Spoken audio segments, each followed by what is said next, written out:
Ito naman po, nagluto ako ng pansit luglog.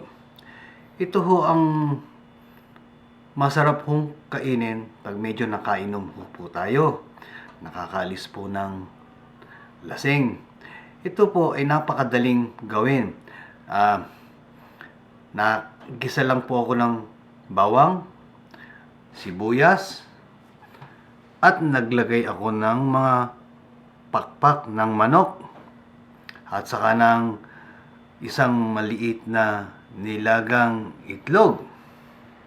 At meron akong nag-isipan maglagay po ng celery at ng bawang. Pinakuloan ko po yung manok hanggang sa lumambot po. Hinulog ko na po yung malaking noodles. Kaya po tinawag na luglog, yung malalaking noodles po ang ginamit ko.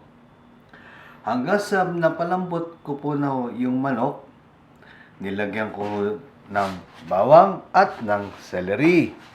Ang celery po ay ang hiwa ay parang kasing laki po ng hiwa din po ng manok.